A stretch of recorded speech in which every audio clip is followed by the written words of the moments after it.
And I want to speak about my favorite topic, prime stay, holiday homes companies. I've seen an article yesterday that there is a few companies that they are already in the process of finalizing their licenses in Saudi. Also coming to Dubai, we have seen a mega rise in the inventory of the units. Today we have 28,000 units registered in the city. Uh, Double up from last year in terms of inventory. And I'm addressing this topic because lots of people now they're starting to say that Dubai is oversaturated with holiday homes unit. It's too much. Look at downtown. Look at this and that. So, doctor, in general, like, what is the word value when it comes to holiday homes?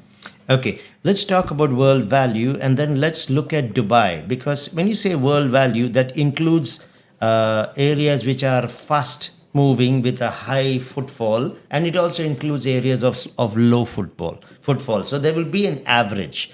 Dubai as a city will not operate below the average. They will always be above because we're one of the most popular tourist destinations in the world, which logically tells you that more and more holiday homes will be occupied.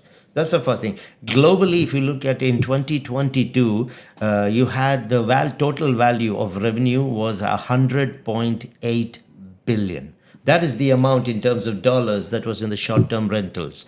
Now, the projection is in the next 10 years, we go up to 229 billion. That's 129% increase. And this information, recently Astico had it in one of their articles. Vantage Market Research globally came up with this. So when you're talking of the numbers projecting a 129% increase, how are you going to do that without the physical number of units increasing? It's not more people coming and staying. You cannot put two families in one unit.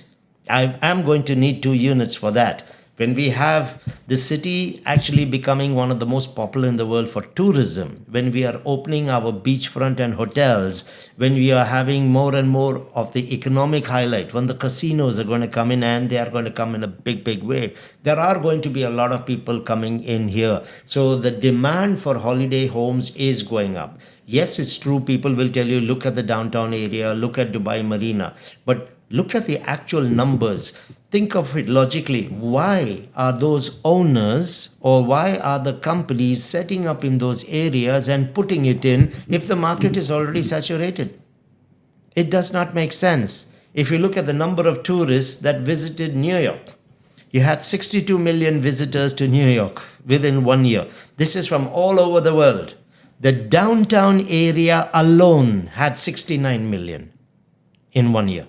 We're talking of New York as a city, and New York was the most popular city on the planet. Correct. I mean, Godzilla comes there, King Kong comes there, even the aliens come to New York. Everybody They're goes to New leaving York. Miami now.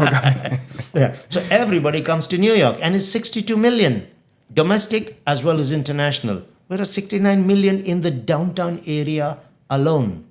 So when people tell you that it's saturated, they're using the same logic and approach in saying we have too many launches happening, there are too many homes being handed over. This saturation concept is coming in, but every newspaper article, every developer that you go to is telling you we are having a shortage of homes.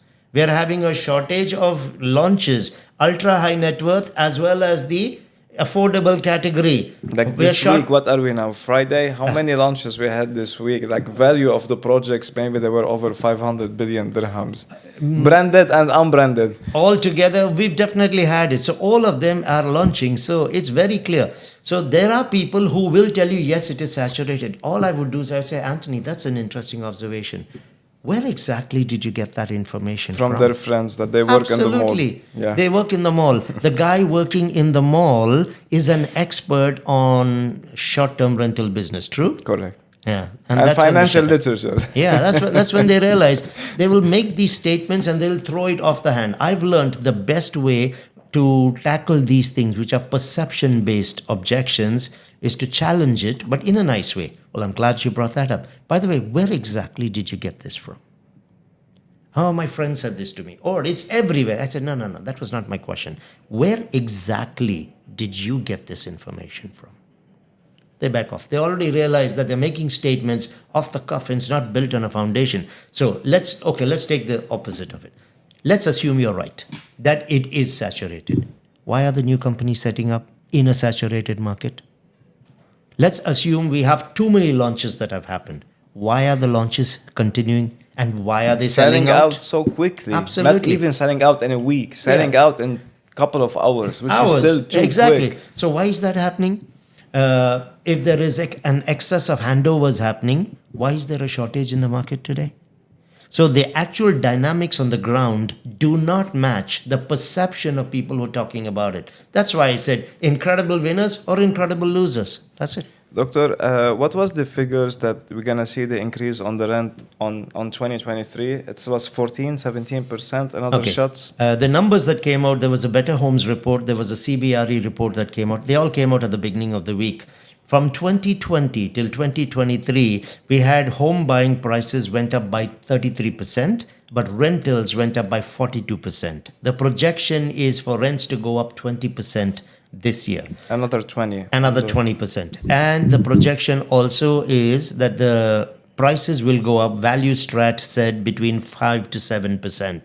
Knight Frank is in the same range, around 5 to 7%. Realist has predicted 15%. But we also know that when most of these companies are predicting it, they're doing a bit historical and a little bit looking at the future.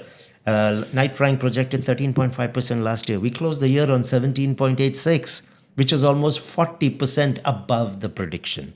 And with what's now happening with the visas being more accessible, with the population, there's 250,000 people coming this year. Let's not forget that. We had only 100,000 last year. So there's a 150% increase on the new residents coming in.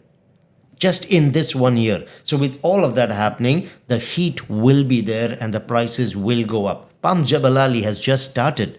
Dera Islands has just started. There is a lot that is coming out as inventory. And I honestly don't believe that these real estate giants who've been here for 23 years are taking on to themselves this huge financial liability and launching when no one will want to buy.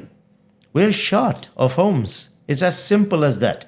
If anybody looks at any of the major newspapers, 3 months ago they carried this as a major headline. Calculate the numbers of people coming in and the number of units being handed over, and we are far short, both in economical as well as in the ultra high net worth categories. We have doubled our sales of homes $5 million and above. In $25 million and above homes, we are number one on the planet today. So the actual numbers are completely different from what people are talking about. You are listening to Take Charge podcast, hosted by Anthony Joseph.